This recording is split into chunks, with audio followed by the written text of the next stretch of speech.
جو آپ صلی اللہ علیہ وسلم کو اللہ نے خصوصیات عطا فرمائی ان کو خصائص پیغمبر کہا جاتا ہے۔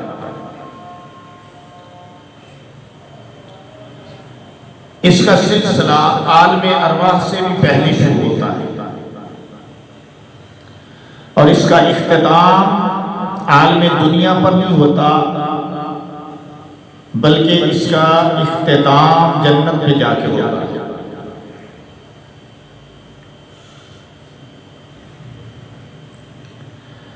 اللہ نے عالم ارواح میں جب روحوں کو پیدا کیا تو پہلے انبیاء کی ارواح کو پیدا کیا اور انبیاء کی ارواح کو بھی پیدا کرنے سے پہلے اللہ نے اپنے نبی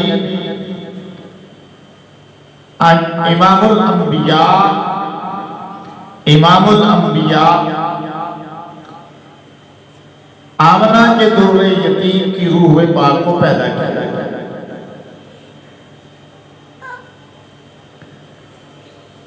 اس لیے آپ نے فرمایا اول ما خلق اللہ روحی، اللہ نے سب سے پہلے میری روح پاک کو پیدا کیا۔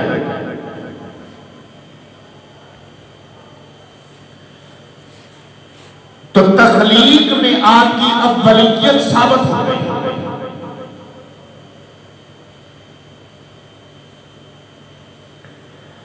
پھر حضور علیہ السلام نے فرمایا اول ما خلق اللہ نوری، اللہ نے سب سے پہلے میرے نور کو پیدا کیا۔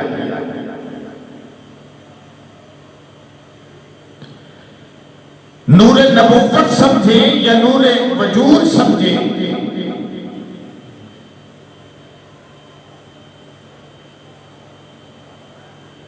لیکن ایک بات سمجھ میں آتی ہے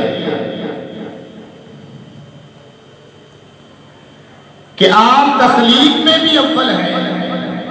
نبوت میں بھی اول ہیں۔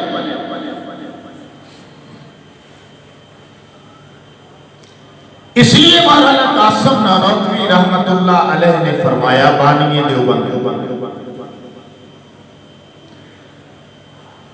لوگ تو بڑی بات کرتے ہیں، بڑی باتیں کرتے ہیں، لیکن میں یہ سمجھتا ہوں کہ مسلک دیوبند اور ان کے علماء عشق رسول میں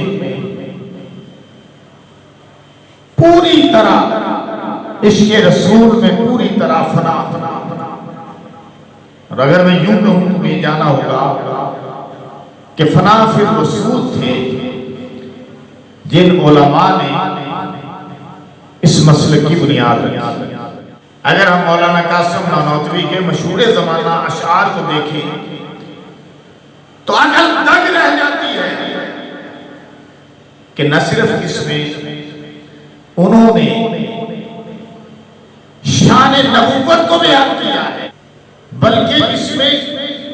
انہوں نے اپنے عقیدے کا بھی اظہار کیا اور یہ بتا دیا ہے دنیا والوں کہ ہمارا عقیدہ یہ اشعار ان کے عشق رسول میں ڈوبے ہوئے ہیں اور ایک سچے عاشق کی نمائندگی کر رہے ہیں۔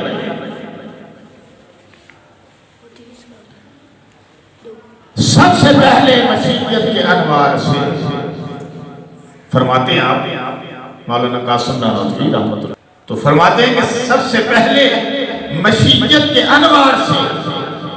نقش روح محمد بنایا گیا، یعنی اللہ تعالیٰ نے اپنی مشیت کے انوار سے، نور کی جمع ہے انوار، اور آپ نے فرمایا کہ وہ نور جس سے آپ کو اللہ نے تخلیق کیا وہ دراصل اللہ کی مشیت کا نور تھا۔ سب سے پہلے مشیت مشیت کے انوار سے نقش روح محمد بنایا گیا. انوار تھے اللہ کی مشیت کے انوار تھے, اس سے نور محمدی کو تخلیق کیا. نقش روح محمد بنایا گیا کہ محمد صلی اللہ علیہ وسلم کے چہرہ اقدس کے خط و خال کو اس سے اللہ نے تخلیق کیا, واضح کیا. کیونکہ تخلیق کرنے والی تو اللہ کی ذات ہے نا, خالق اللہ ہے. اور ماں کے پیٹ میں جس طرح کی چاہتا ہے صورت تخلیق کرتا ہے. الذی یصورکم فی الارحام کیف یشاء, وہ جس طرح کی چاہتا ہے ماں کے پیٹ میں, ماں کے بدن میں صورت تخلیق فرماتا ہے.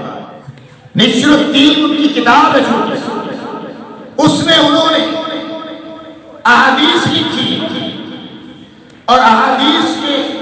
اور کتاب کے شروع میں جو پہلی حدیث لکھی وہ حضور علیہ السلام کی اس حدیث کا حصہ تھی کہ جس میں آپ صلی اللہ علیہ وسلم نے یہ فرمایا کہ اول ما خلق اللہ نوری, سب سے پہلے اللہ نے میرے نور کو پیدا کیا. حقیقت جاری ہے, حقیقت میرا جو انالیسس ہے, لیکن جو صاحب علم لوگ ہیں ان میں اختلاف نہیں. ہاں ہے تو ان باتوں میں ہے کہ جو فروعی اختلافات کی حیثیت رکھتے ہیں,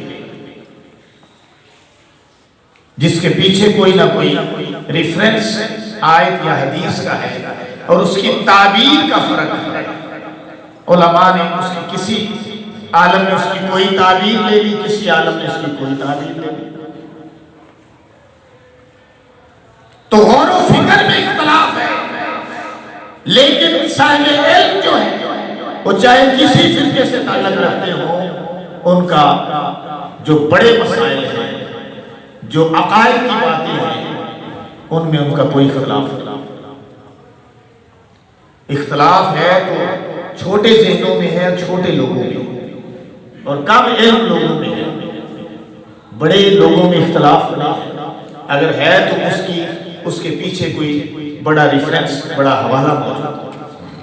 اور اس اختلاف کی گنجائش بھی موجود ہے. لہذا امت کو آپس میں نفرتیں نہیں پالنی چاہیے, بلکہ محبتیں پیدا کرنی چاہیے, اور ہر صاحب علم کی قدر کرنی چاہیے, چاہے وہ کسی فرقے سے تعلق رکھتا ہو. ٹھیک بات کر رہا ہوں. ہر فرقے کے عالم, چاہے دیوبند ہے, چاہے بریلوی ہے, اہل حدیث ہے,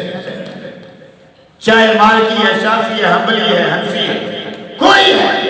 ہر فرقے کے عالم کی, امام کی, مجدد کی, مفتی کی, مقرر کی قدر کرنی چاہیے. بہرحال میں عرض یہ کر رہا تھا کہ آپ نے شعر اشعار بنائے عشق رسول میں کہ کمال ہو. میں جب پڑھتا ہوں تو میں خود کیفیت میں گم ہو جاتا ہوں. سب سے پہلے مشیت کے انوار سے نقش روح محمد بنایا گیا, پھر اسی نقش سے بات کر روشنی. یہ حدیث ہے کہ اللہ نے آپ کو اپنے نور مشیت سے تخلیق فرمایا, تو اس نور سے پھر روشنی طلب کر کے پھر اللہ نے سارے جہاں کو بنایا. پھر اسی نقش سے بات کر روشنی, پھر اسی نقش سے بات کر روشنی, بس میں دونوں مقام کو سجایا گیا. وہ محمد بھی, احمد بھی, محمود بھی. کیا کمال ہے, احادیث کی بنیاد ہے, ان اشعار کی بنیاد ہے کہ وہ محمد بھی ہے, وہ احمد بھی ہے. محمد کے معنی تعریف کیا گیا, اور احمد کے معنی جو تعریف اپنے رب کی کرنے والا ہے, سب سے زیادہ تعریفیں کرنے والا ہے. اور اس میں حقیقت بھی ہے, اس میں کوئی جو ہے وہ کیا اس کو کہتے ہیں کہ نہیں کیا گیا کہ بہت زیادہ بات کی گئی ہو, تھوڑی بات کو بڑھا کر کیا گیا ہو, ایسی بات نہیں ہے. یہ حقیقت پر مبنی بات ہے کہ اللہ پاک نے اپنے پیارے پیغمبر علیہ الصلوۃ والسلام کے جب آمنہ کی گود میں آپ کو بھیجا،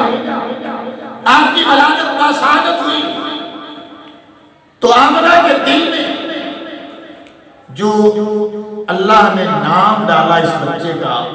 جس کو اللہ نے اپنا محبوب بنایا، جس کو امام الانبیاء بنا کر بھیجا، تو آمنہ کے دل میں جو نام ڈالا وہ تھا محمد۔ بعض احادیث میں احمد بھی ہے، بعض احادیث میں کہ احمد ماں نے رکھا، محمد اللہ نے عرش پہ رکھا، اور بعض احادیث میں ہے کہ ماں نے محمد رکھا، اللہ نے عرش پہ احمد رکھا۔ تو ماں کے دل سے جو اپنے بیٹے کے لیے نام نکل رہا تھا، جب آپ سوچتی تھی کہ میں کیا نام رکھوں اپنے بیٹے کا، کیا نام رکھوں اپنے بیٹے کا، تو دل سے آواز آتی تھی محمد رکھو۔ تو محمد کا معنی ہے تعریف کیا گیا، جس کی بہت زیادہ تعریف کی جائے، یعنی چھوٹے اس کی تعریف کریں، بڑے اس کی تعریف کریں، صداقہ اس کی تعریف کریں، نادخہ اس کی تعریف کریں، اپنے اس کی تعریف کریں، دشمن اس کی تعریف کریں،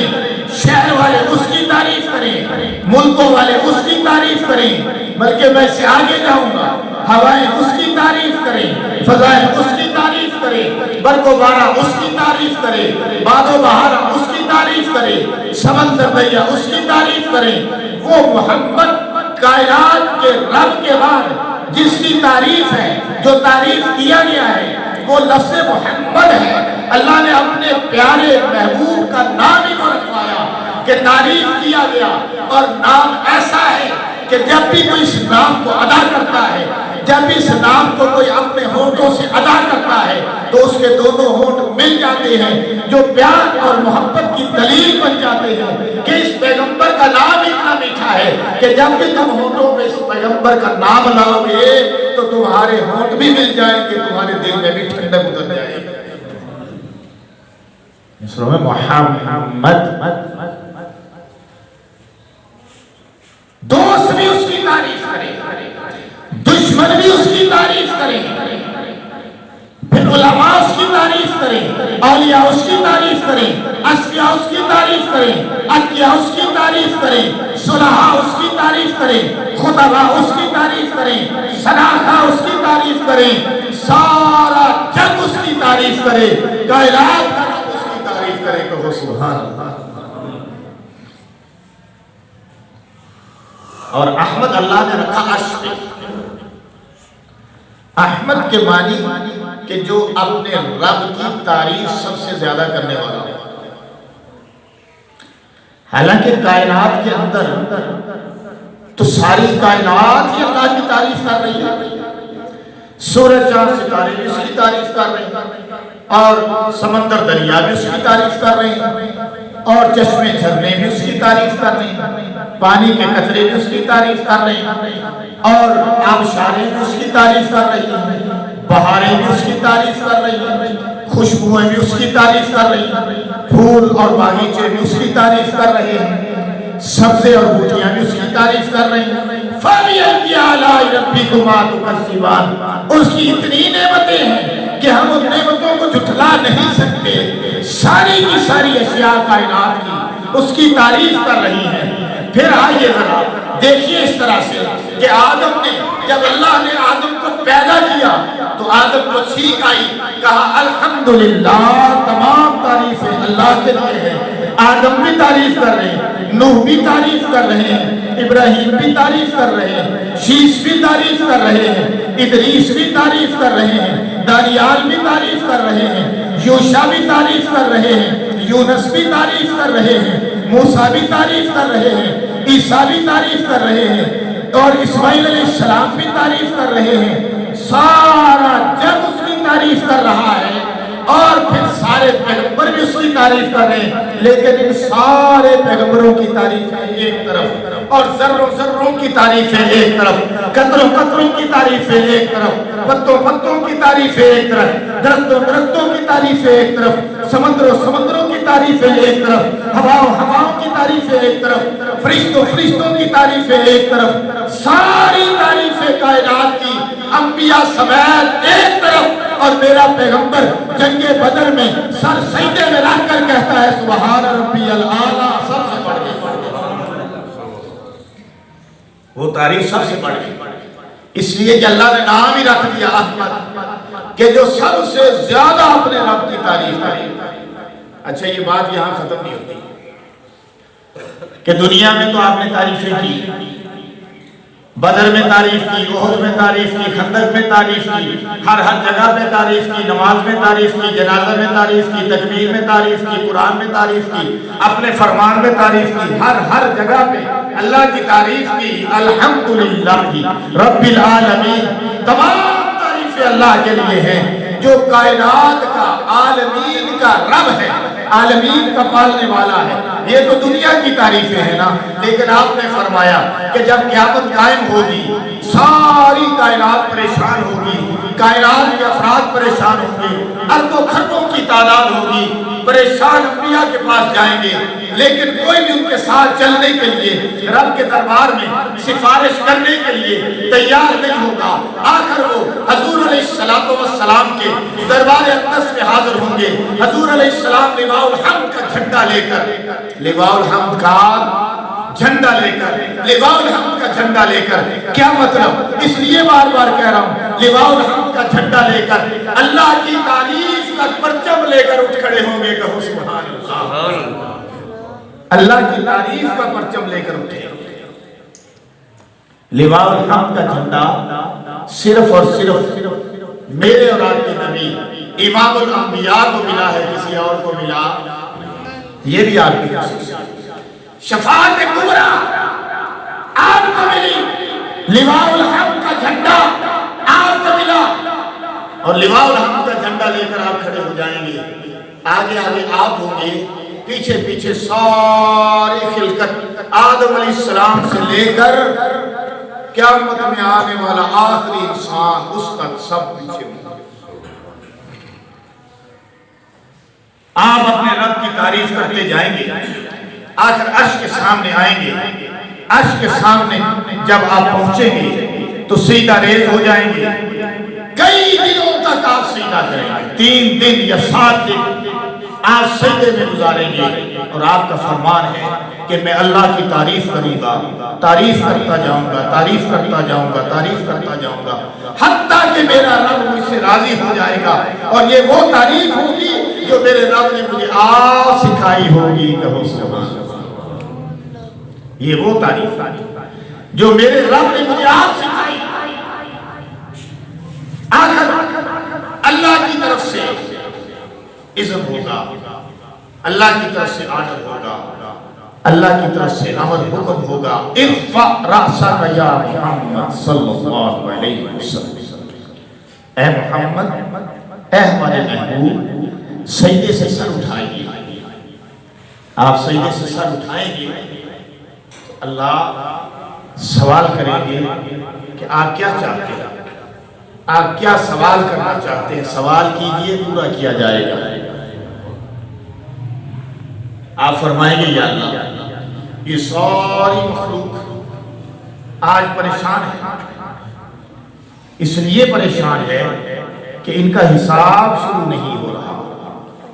یا اللہ میں یہ شفاعت تیرے سامنے لے کر آیا ہوں، سفارش لے کر آیا ہوں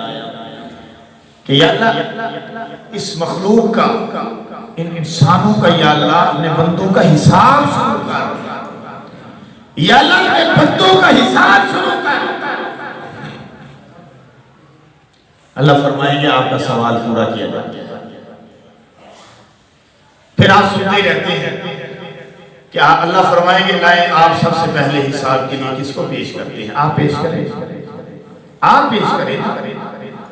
حضور علیہ السلام مجمع میں نگاہ ڈالیں گے، آدم علیہ السلام سے لے کر آخری پیدا ہونے والے انسان تک سب موجود، سر ہی سر نظر آ رہے ہیں، سب پہ نگاہ ڈال کے آخر آپ اپنے پہلو میں نگاہ ڈالیں۔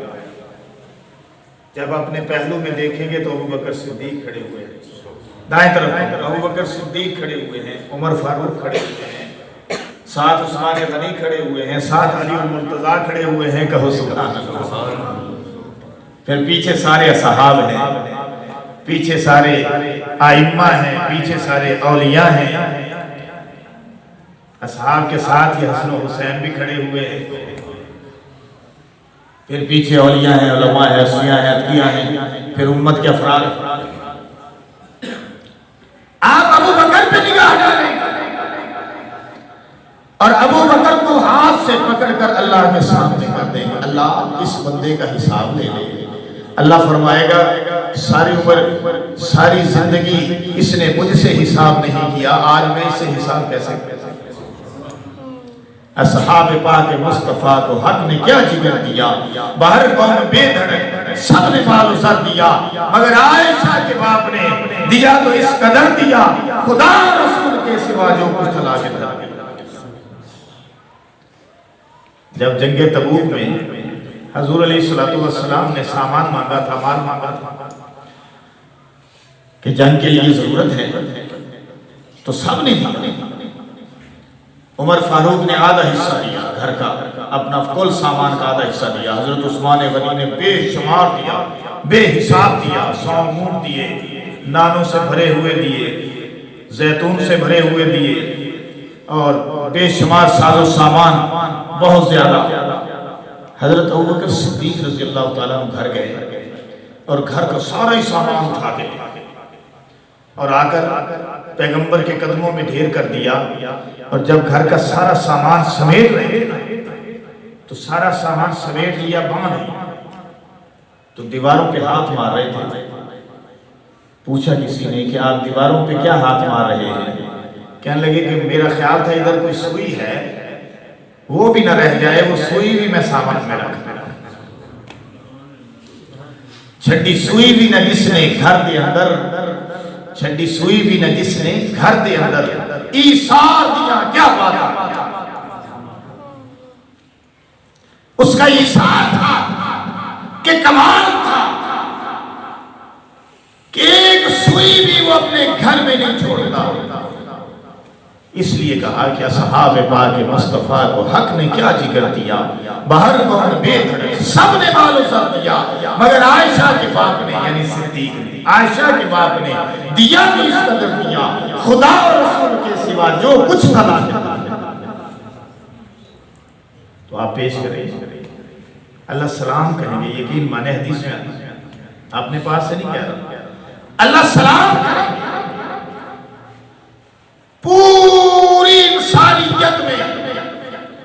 واحد شخصیت، واحد پرسنالٹی، واحد ہستی، واحد صحابی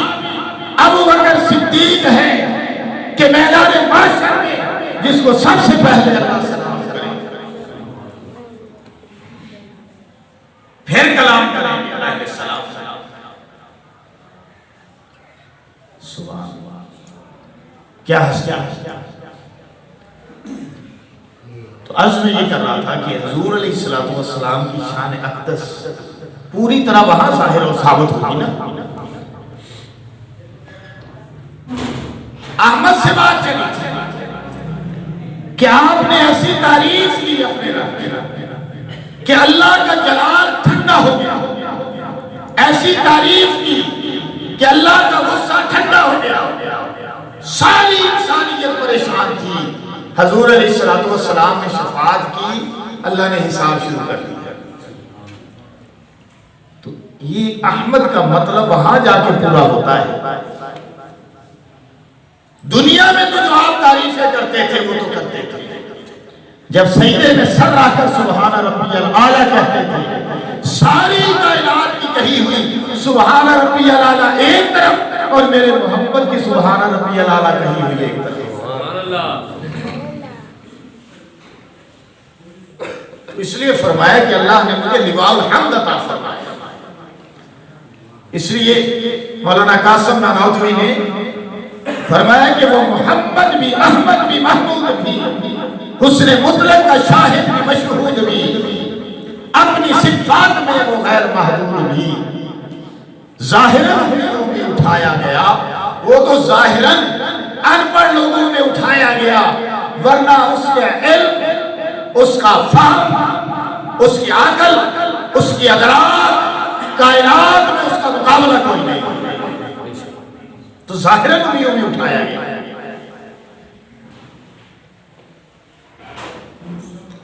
حشر کا غم تجھے ہو کس لیے آقا سما.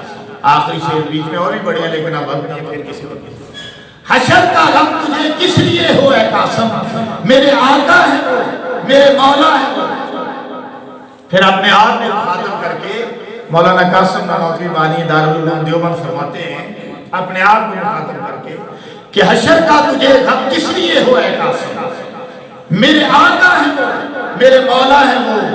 جن کے قدموں میں جنت بسائی گئی, جن کے ہاتھوں سے کوثر لٹایا گیا. فرمایا کہ اے قاسم تیرے آقا بھی وہ ہیں محمد, تیرے مولا بھی وہ ہیں, تجھے کیوں غم ہو اور کس لیے ہو؟ تو اس کا امتی ہے, تو ان کا امتی ہے کہ جن کے قدموں میں اللہ نے جنت بسائی ہے اور جن کے ہاتھوں سے اللہ نے جام کوثر لٹائی ہے. عشق اور پیار اور محبت میں یہ ڈوبے ہوئے اشعار مولانا قاسم نانوتوی.